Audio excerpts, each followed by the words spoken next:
എല്ലാ ഇൻസ്റ്റിറ്റ്യൂട്ടുകളും എല്ലാ അക്കാദമീസും കൊടുക്കുന്ന ഒരു സംഭവമാണെന്ന് തോന്നുന്നില്ല. അപ്പോൾ എന്താണ് ഈ മോക്ക് ടെസ്റ്റ്, എങ്ങനെയാണ് അത് വരുന്നത്? അതായത് എക്സാം പോലെ തന്നെ. അതായത് എക്സാമിൽ ആക്ച്വലി ഇപ്പം കേരളത്തിൽ ഒരു 16 സെൻറ്ററുകളും എക്സാം സെൻറ്ററുകളുണ്ട്. അപ്പോൾ എക്സാം എങ്ങനെയാണ് നടക്കുന്നത് ആ പാറ്റേണിൽ നമ്മൾ ക്ലാസ്സുകൾ കൊടുക്കും. അതാണ് മോക്ക് ടെസ്റ്റ് എന്ന് പറഞ്ഞാൽ. മോക്ക് ടെസ്റ്റ് കൊടുത്തു കഴിയുമ്പോൾ തന്നെ ആ ഒരു രീതി അവർക്ക് മനസ്സിലാവും.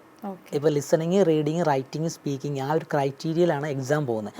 ആ സമയം കറക്റ്റ് ടൈം വെച്ച് തന്നെ ആ ഒരു ടൈമിൽ തന്നെ പോകുക. അതാണ് മോക്ക് ടെസ്റ്റ് എന്ന് ഉദ്ദേശിക്കുന്നത്. നഴ്സിംഗ് പഠിച്ചതിന് തീർച്ചയായിട്ടും നഴ്സായിട്ട് പോകാനായിട്ടുള്ള ആ ഒരു ഇൻറ്റൻഷൻ ആയിരിക്കും കൂടുതലുണ്ടാവുക.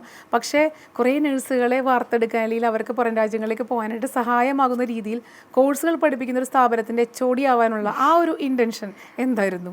നഴ്സിംഗ് പഠിക്കുമ്പോഴും നമുക്കറിയാം, നഴ്സിംഗ് പഠിക്കാൻ ചൂസ് ചെയ്യുന്നതിന് മുമ്പും അത് കഴിഞ്ഞും എനിക്കറിയാം. ഇപ്പോൾ നമ്മളുടെ ഒരു കേരളത്തിൽ ഇപ്പോഴത്തെ ഒരു കറണ്ട് സിനാരിയോയിൽ നഴ്സസ് എന്ന് പറയുന്നത് ഏത് രീതിയിലാണ് നോക്കിക്കാണുന്നത്? ഞാൻ ഒരിക്കലും എൻ്റെ പ്രൊഫഷനെ ആളുകൾ മോശമായി കാണുന്നു എന്ന് ഞാൻ വിശ്വസിക്കുന്നില്ല. ബട്ട് സ്റ്റിൽ നമുക്കറിയാം നമ്മൾക്ക് കിട്ടുന്ന സാധ്യതകൾ വളരെ ലിമിറ്റഡ് ആണ്. അപ്പോൾ എനിക്ക് ഒരു പുറത്തേക്ക് പോയി രക്ഷപ്പെടും, ഓക്കെ, അത് എൻ്റെ ഒരു ഡ്രീം തന്നെയാണ്.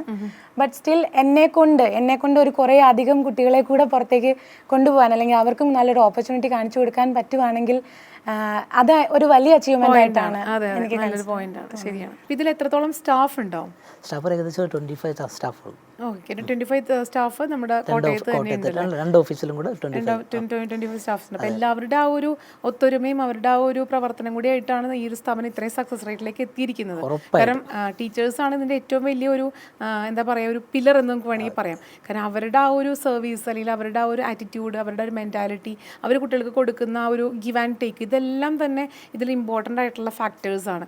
അപ്പോൾ അതെല്ലാം ഇത്ര ഭംഗിയായിട്ട് കൊടുക്കുന്നത് കൊണ്ടാണ് അഡ്മിയ ഇൻ്റർനാഷണൽ അക്കാദമി ഈ ഒരു സക്സസ് റേറ്റിൽ ഇപ്പോൾ നിൽക്കുന്നതും അവർ യൂണീക്കായിട്ട് വർത്തിക്കുന്നതും, അല്ലേ? അതെ, ഉറപ്പായിട്ടും. അപ്പോൾ ഈ സ്റ്റാഫിനെ തിരഞ്ഞെടുക്കുമ്പോൾ നിങ്ങൾ എന്തെല്ലാം കാറ്റഗറി ക്രൈറ്റീരിയയാണ് അവിടെ അവലംബിക്കുന്നത്? അപ്പോൾ ആക്ച്വലി ഇപ്പം എക്സാം പാസ്സായിട്ടുള്ള ആൾക്കാരെ മാത്രമേ ഞങ്ങൾ എടുക്കുള്ളൂ. B സ്കോർ അല്ലെ A ഗ്രേഡ് കിട്ടിയ ആൾക്കാരെ മാത്രമേ ഉള്ളൂ ഞങ്ങൾ ഫാക്കൽറ്റി ആയിട്ട് എടുക്കാറുള്ളൂ. അവർക്ക് ഒരു 2 വീക്ക് ഞങ്ങൾ ട്രെയിനിങ് കൊടുക്കും. നമ്മുടെ ഒരു ക്രൈറ്റീരിയ അനുസരിച്ച് പോകുന്ന രീതിയിലാണ്. അതായത് ഇപ്പം ഏത് ഫാക്കൽറ്റി നമുക്കൊരു റൈറ്റിംഗ് പേപ്പർ വന്ന് അത് ഇവാലുവേറ്റ് ചെയ്യുമ്പോൾ അത് ഒരേപോലെ ആയിരിക്കും. നമ്മുടെ ഫാക്കൽറ്റിയുടെ ഇപ്പോൾ 10 പേരുണ്ട്, 10 പേരുടെ അടുത്ത് പോയി നോക്കിയാൽ ഒരേ രീതിയിലുള്ള കറപ്ഷൻസ് ആണ് കൊടുക്കുന്നത്. ഓക്കെ, അതാണ് നമ്മുടെ ഏറ്റവും വലിയ വിജയം എന്ന് പറഞ്ഞാൽ. അപ്പോൾ അതുകൊണ്ട് തന്നെ ആ ഒരു ഗിവ് ആൻഡ് ടേക്ക് തീർച്ചയായിട്ടും സ്റ്റാഫിൻ്റെയും കുട്ടികൾക്കിടയിൽ ഉണ്ടാവും. ആ ഒരു നല്ലൊരു എൻവയോൺമെൻറ്റ് അവർക്ക് കീപ്പ് ചെയ്യാൻ പറ്റും. അതിലൂടെ സക്സസ് റേറ്റ് ഉയർത്തിക്കൊണ്ടുവരാനായിട്ട് സാധിക്കും. നല്ല ഫ്രണ്ട്ലി അറ്റ്മോസ്ഫിയർ ആണ് നമുക്കവിടെ. സ്റ്റാഫ്, സ്റ്റുഡൻസ് ഒന്നും ഇല്ല, എല്ലാവരും അഡ്മിയയിലോട്ട് വന്നു കഴിഞ്ഞാൽ അഡ്മിയ ഫാമിലിയാണ്. അഡ്മിയ ഇന്റർനാഷണൽ അക്കാദമി ഇപ്പോൾ എത്ര കോഴ്സുകൾ കൊടുക്കുന്നുണ്ട്? നമ്മൾ 6 കോഴ്സസ് ആണ് മെയിനായിട്ട്. അതായത് OIT എന്ന് പറയുമ്പോൾ നമുക്കറിയാം മെഡിക്കൽ പ്രൊഫഷണൽസിന് വേണ്ടി മാത്രമായിട്ടാണ് മെയിൻലി അത് വരുന്നത്. എസ്പെഷ്യലി ഞങ്ങൾ കൂടുതൽ കോൺസെൻട്രേറ്റ് ചെയ്യുന്നത് നഴ്സിംഗ് ഫീൽഡിലുള്ളവർക്ക് OIT അസിസ്റ്റൻസ് കൊടുക്കുക എന്നുള്ളതാണ്. അതുപോലെ അത് ഡയറക്ടർ HOD ഒക്കെ നഴ്സിംഗ് സെക്ഷനിലായതുകൊണ്ടാണോ അങ്ങനത്തെ ഒരു കോൺസെൻട്രേഷൻ അതിലേക്ക് കൊടുക്കുന്നത്? ആദ്യം പറഞ്ഞല്ലോ, അതായത് ഇപ്പം നമ്മൾ ഈ ഇൻസ്റ്റിറ്റ്യൂട്ട് ബിഗിൻ ചെയ്തത് നഴ്സസിന് വേണ്ടിയിട്ടാണ്. അപ്പം പ്രയോറിറ്റൈസ് ചെയ്യുമല്ല, ബട്ട് സ്റ്റിൽ നഴ്സസിന് OIT പ്രത്യേകിച്ചും മെഡിക്കൽ ഫീൽഡിലുള്ളവർക്കാണല്ലോ. പിന്നെ IELTS എന്ന് പറയുമ്പോൾ നമ്മൾ എല്ലാ ഫീൽഡിലും, അതായത് ഇപ്പം ഡിഗ്രി കഴിഞ്ഞവരുണ്ട്, +2 കഴിഞ്ഞവരുണ്ട്. ഇപ്പോൾ സ്റ്റുഡൻ്റ് ആയിട്ട് പോകുന്നവരെ സംബന്ധിച്ച് IELTS അക്കാദമിക് എന്ന് പറഞ്ഞ് ഒരു ടൈപ്പ് ഓഫ് എക്സാമാണ് അവർ അറ്റൻഡ് ചെയ്യുക. അതുപോലെ ജോലിക്കായിട്ട് അല്ലെങ്കിൽ നമുക്ക് മറ്റ് സ്പെസിഫിക് വിസ കണ്ടീഷൻസ് ഒക്കെ ഉണ്ട്. അതായത് ഇപ്പം നമ്മുടെ ഒരു റിലേറ്റീവ് അല്ലെങ്കിൽ സ്പൗസ് ഒക്കെ അവിടെ ഉള്ളവർക്ക് മൈഗ്രേറ്റ് ചെയ്യാൻ വേണ്ടിയിട്ട് ഒരു വിസ അപ്രൂവ് ചെയ്യാൻ വേണ്ടിയിട്ട് നമ്മുടെ ലാംഗ്വേജ് പ്രൊഫഷൻസി പ്രൂവ് ചെയ്യാനാണെങ്കിൽ IELTS എന്ന് തന്നെ ജനറൽ എക്സാംസ് ഉണ്ട്.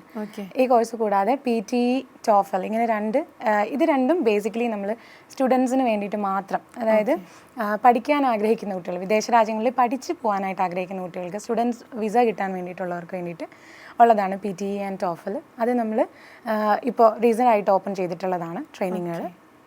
അതുപോലെ നമുക്കുള്ളതാണ് ജർമ്മനും നമ്മൾ ഏറ്റവും കൂടുതൽ റിക്രൂട്ട് ചെയ്തിട്ടുള്ള അല്ലെങ്കിൽ നമ്മൾ ഏറ്റവും കൂടുതൽ ഹെൽപ്പ് ചെയ്തിട്ടുള്ളത് നഴ്സസിനെയാണെന്ന് തന്നെ ഞാൻ പറയും. പക്ഷേ ഇപ്പം നമ്മൾ 12th പാസ്സായ കുട്ടികൾക്ക് അവിടെ ജർമ്മനിൽ ചെന്നിട്ട് നഴ്സിംഗ് പഠിക്കാൻ വേണ്ടിയിട്ട് ഒരു പ്ലേസ്മെൻറ്റ് അസിസ്റ്റൻസോടുകൂടി, കോളേജ് പ്ലേസ്മെൻറ്റ് അസിസ്റ്റൻസോടുകൂടി സ്കോളർഷിപ്പോട് പഠിക്കാനായിട്ട് നമ്മൾ കുട്ടികളെ ഹെൽപ്പ് ചെയ്യുന്നുണ്ട്. ജർമ്മൻ്റെ 4 ലെവൽസാണ്, അറിയായിരിക്കും എന്ന് വിചാരിക്കുന്നു. A1, A2, B1, B2 അങ്ങനെ 4 ലെവൽസാണ്.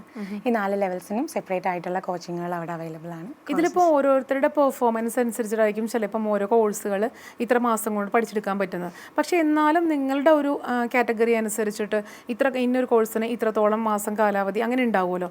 ഇപ്പോൾ IELTS പറയുകയാണെങ്കിൽ എത്ര മാസം അതിനൊരു ട്രെയിനിങ് ഒക്കെ നിങ്ങൾ കൊടുക്കുന്നുണ്ട്? IELTS ഏറ്റവും പ്രധാനപ്പെട്ട കാര്യം ഞാൻ പറഞ്ഞല്ലോ, അവരുടെ ലാംഗ്വേജ്, അവർക്ക് എത്രത്തോളം ഇതിനൊരു ഈ ഒരു ലാംഗ്വേജിനോട്, ഒരു പുതിയ ലാംഗ്വേജിനോട് എത്രത്തോളം താല്പര്യമുണ്ടെന്നുള്ളതൊക്കെ അറിഞ്ഞിട്ടാണ്. പിന്നെ നമ്മൾ പറയുന്ന ഒരു റെക്കമെൻഡഡ് ടൈം പീരീഡ് എന്ന് പറയുന്നത് ഒരു ബിഗിനറിനെ സംബന്ധിച്ച്, ആദ്യമായിട്ട് വരുന്ന ഒരു കുട്ടിയെ സംബന്ധിച്ച് ഈ ലാംഗ്വേജ് ലേൺ ചെയ്യാനും അതുപോലെ ലാംഗ്വേജിനേക്കാൾ കൂടുതലായിട്ട് ഈ ഓരോ കാര്യങ്ങൾ, അതായത് ഓരോ മൊഡ്യൂൾസിനെ എങ്ങനെ ഫേസ് ചെയ്യണം എന്നുള്ളതും ട്രെയിൻ ചെയ്ത് വരണമെങ്കിൽ ഒരു 3 മന്താണ് നമ്മൾ റെക്കമെൻഡ് ചെയ്യുന്ന ഒരു പീരീഡ്. അതുപോലെ നമുക്ക് റിപ്പീറ്റേഴ്സ് വരുന്നുണ്ട്. അങ്ങനെയൊക്കെ ഉള്ളവർക്ക് എന്ന് പറഞ്ഞാൽ അവരുടെ കപ്പാസിറ്റി അനുസരിച്ച് നമ്മൾ കോഴ്സ് പീരീഡ് എക്സ്റ്റെൻഡ് ചെയ്യാറുണ്ട്, കോഴ്സ് പീരീഡ് ലിമിറ്റ് ചെയ്യാറുമുണ്ട്. അതായത് 3 മന്തിൽ താഴെ ചില കുട്ടികൾ 1.5 മന്ത്സിലൊക്കെ എക്സാം എഴുതി പോകാറുണ്ട്. അത് കപ്പാസിറ്റി ബേസ് ചെയ്തിട്ടാണ്. ഇപ്പം റഫ്ലി നമ്മൾ പറയുകയാണെങ്കിൽ എപ്പോഴും ഒരു 3 മന്ത് കോഴ്സ്, അതായത് ഇപ്പം IELTS നമുക്കറിയാം ഇന്ത്യയിൽ കണ്ടക്ട് ചെയ്യുന്ന IDP ആണ്, അവരുടെ തന്നെ ഒരു റെക്കമെൻഡഡ് കോഴ്സ് പീരീഡ് ആണ് 3 months എന്ന് പറയുന്നത്. ബേസ് എന്ന് പറഞ്ഞാൽ 3 months ആയിരിക്കും എപ്പോഴും അല്ലേ? കൂടുതലാണെങ്കിൽ എത്ര വേണമെങ്കിലും ആകാം, അത് അവരുടെ പെർഫോമൻസ് അനുസരിച്ചിരിക്കും. ബിഗിനേഴ്സ് ആയിട്ട് അഡ്മിയിൽ വരുന്ന കുട്ടികളെല്ലാവരും ഞങ്ങൾ വളരെ അഭിമാനത്തോടെ തന്നെ പറയുന്ന കാര്യമാണ്, ബിഗിനേഴ്സായിട്ട് ഞങ്ങളുടെ അഡ്മിയിൽ വരുന്ന എല്ലാ കുട്ടികളും 3 month കോഴ്സസിലൂടെ തന്നെ അവരുടെ എക്സാം ഫസ്റ്റ് അറ്റംപ്റ്റിൽ തന്നെ ക്ലിയർ ആയി കയറി പോയിട്ടുണ്ട്. ഞങ്ങൾ വളരെ പ്രൗഡ്ലി പറയുന്ന ഒരു കാര്യം. അപ്പോൾ ഞാൻ ഇൻട്രൊഡക്ഷനിൽ പറഞ്ഞിട്ടുണ്ടായിരുന്നു, വ്യക്തിപരമായിട്ടുള്ള അല്ലാത്തമായിട്ടുള്ള ഒരുപാട് കാര്യങ്ങളും കാരണങ്ങളും കൊണ്ടാണ് പലരും ജീവിതം പച്ചപിടിപ്പിക്കാൻ ചേർക്കുന്നത്. അപ്പം മാമിനെ സംബന്ധിച്ചിട്ടൊക്കെ എന്താണ് ഇവിടെ നിൽക്കാതെ അല്ലെങ്കിൽ പുറത്തേക്ക് പോകണമെന്ന് ആഗ്രഹിക്കുന്നുണ്ടെങ്കിൽ അതിൻ്റെ കാരണം എന്തായിരിക്കും? ഫസ്റ്റ് ഓഫ് ഓൾ എൻ്റെ പ്രൊഫഷന് ഇവിടത്തേക്കാളും എനിക്ക് ഗ്ലോറി ചെയ്യാൻ പറ്റുക എബ്രോഡാണ്. അതായത് ഇപ്പം നമ്മുടെ വർക്കിംഗ് അവേഴ്സിൻ്റെ കാര്യത്തിലാണെങ്കിലും വർക്കിംഗ് എൻവയോൺമെൻറ്റിൻ്റെ കാര്യത്തിലാണെങ്കിലും സാലറി റേഞ്ചസ് അത് വളരെ ഇമ്പോർട്ടൻ്റ് ആണല്ലേ.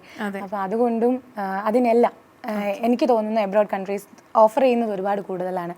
അതുപോലെ ഇപ്പോൾ എനിക്ക് എൻ്റെ ഫാമിലിയെ പോലും അങ്ങോട്ട് കൊണ്ടുപോകണം, അവർക്ക് എനിക്ക് അവിടെ ഇവിടുത്തെ ഒരു ലൈഫ് സിറ്റുവേഷനേക്കാൾ നല്ലൊരു ലൈഫ് അവിടെ കൊടുക്കാൻ പറ്റും എന്നുള്ളൊരു വിശ്വാസം അത് തന്നെയാണ് തോന്നുന്നു മോസ്റ്റ് ആളുകളെയും അങ്ങോട്ട് അട്രാക്ട് ചെയ്യുന്നത്. അതെ അതെ.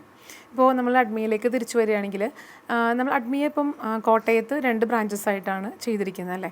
അപ്പോൾ ഇനി കൂടുതൽ ബ്രാഞ്ചസും ചിലപ്പോൾ താല്പര്യം ഉണ്ടാകും. എങ്കിലും പല വിദ്യാർത്ഥികൾക്കും ഒരുപാട് ദൂരം നിന്നൊക്കെ വന്ന് പഠിക്കുമ്പോൾ അതൊരു ബുദ്ധിമുട്ടായിരിക്കും. അപ്പോൾ അങ്ങനെയുള്ള ഹോസ്റ്റൽ സൗകര്യമൊക്കെ കൊടുക്കുന്നുണ്ടോ? തീർച്ചയായിട്ടും ഹോസ്റ്റൽ സൗകര്യങ്ങളുണ്ട്. നമ്മൾ കാരിത്താസ് ഫസ്റ്റ് സെൻറ്റർ കാരിത്താസ് ആണ്. അവിടെ അടുത്ത് തന്നെ നടന്നു പോയി വരാവുന്ന ദൂരത്ത് തന്നെ നമ്മൾ ഹോസ്റ്റൽ സർവീസസ് അവൈലബിൾ ആക്കി കൊടുക്കുന്നുണ്ട്. അതുപോലെ കോട്ടയത്തും നമുക്ക് ഹോസ്റ്റൽസ് ഉണ്ട്. ഇന്നത്തെ കാലഘട്ടത്തിൽ നമുക്കറിയാം ഒരുപാട് ഇതുപോലുള്ള അക്കാഡമീസ്, സെൻറ്റേഴ്സ്, ഇൻസ്റ്റിറ്റ്യൂട്ട്സ് ഒക്കെ വരുന്നുണ്ട്. അപ്പോൾ അതിൽ നിന്നെല്ലാം ഒരു യുണീക്കായിട്ടുള്ള എന്താണ് നമ്മുടെ അഡ്മിയ ഇൻ്റർനാഷണൽ അക്കാദമിക്ക് പറയാനുള്ളത്? ഫസ്റ്റ് ഓഫ് ഓൾ ഇപ്പം ഞാൻ ശ്രദ്ധിച്ചിട്ടുള്ളതിൽ എനിക്ക് മനസ്സിലായിട്ടുള്ളൊരു കാര്യം, ഇപ്പോൾ ഏത് ലാംഗ്വേജ് ടെസ്റ്റ് ആണെങ്കിലും അവർ മെയിനായിട്ട് നോക്കുന്നത് ഇപ്പോൾ ഇപ്പം ആ ഒരു ലാംഗ്വേജിലെ ഗ്രാമാറ്റിക്കൽ നോളജോ അല്ലെങ്കിൽ അവരുടെ റിസോഴ്സസോ ഒന്നുമല്ല, അതിനേക്കാളും ആ ഒരു ലാംഗ്വേജിനെ ഉപയോഗിക്കാനുള്ളൊരു സ്കില്ലാണ്. അതായത് ലോജിക്കലി അതിനെ എങ്ങനെ പ്ലേസ് ചെയ്യാമെന്നാണ് ഈ എല്ലാ ലാംഗ്വേജ് ടെസ്റ്റുകളും പ്രൂവ് ചെയ്യാനായിട്ട് നോക്കുന്നത്. ഇപ്പം റീഡിങ്ങിൻ്റെ കേസ്, അതായത് പൊതുവേ IELTS ആണെങ്കിലും OET ആണ്, ഞാൻ മെയിനായിട്ട് അത് പറയുന്നത് വെച്ചാൽ അത് കുറച്ചും കൂടെ ഫെമിലിയർ ആണ് ആളുകൾക്ക്. അതുകൊണ്ടാണ് അപ്പം IELTS ആണെങ്കിലും OET ആണെങ്കിലും എല്ലാവരും പൊതുവെ റീഡിംഗ് ഒക്കെ ഭയങ്കര പാടായിട്ട് പറയുന്നൊരു കാര്യമാണ്. പക്ഷേ റീഡിംഗ് പാരഗ്രാഫിൽ ഈ നമ്മുടെ IDP തന്നെ, ഞാൻ പറഞ്ഞ IELTSൻ്റെ ഇന്ത്യയിലെ കോർഡിനേറ്റേഴ്സ് തന്നെ പറയുന്ന ഒരു കാര്യമാണ്, നമുക്ക് തന്നിരിക്കുന്ന ഈ മൊത്തം വോളിയം വായിച്ച് അണ്ടർസ്റ്റാൻഡ് ചെയ്യുക എന്നുള്ളതല്ല അവർ ഉദ്ദേശിക്കുന്ന ഒരു ടാസ്ക് എന്ന് പറയുന്നത്. മറിച്ച് നമ്മൾ അതിൽ നിന്നും അവർ ചോദിക്കുന്ന കാര്യങ്ങൾക്ക് കണ്ടെത്താൻ പറ്റുന്നുണ്ടോ എന്നുള്ളതാണ്. അതായത് നമ്മൾ അവിടെ നമ്മുടെ ലോജിക്കാണ് ഉപയോഗിക്കേണ്ടത്, നമ്മുടെ റീസണിങ് കപ്പാസിറ്റീസ് ആണ് ഉപയോഗിക്കേണ്ടത്. അതായത് പഠിപ്പിച്ച് തത്തമേ പൂച്ച പോലെ അങ്ങനെയുള്ള രീതിയിലല്ല, നമ്മളത് എക്സിക്യൂട്ട് ചെയ്യാനായിട്ട് പറ്റണം. ആ ഒരു സംഭവമാണ് നമുക്കിവിടെ പ്രധാനം. അതാണ് നമ്മുടെ അഡ്മിയ ഇന്റർനാഷണൽ അക്കാദമി പ്രൊവൈഡ് ചെയ്യുന്നത്.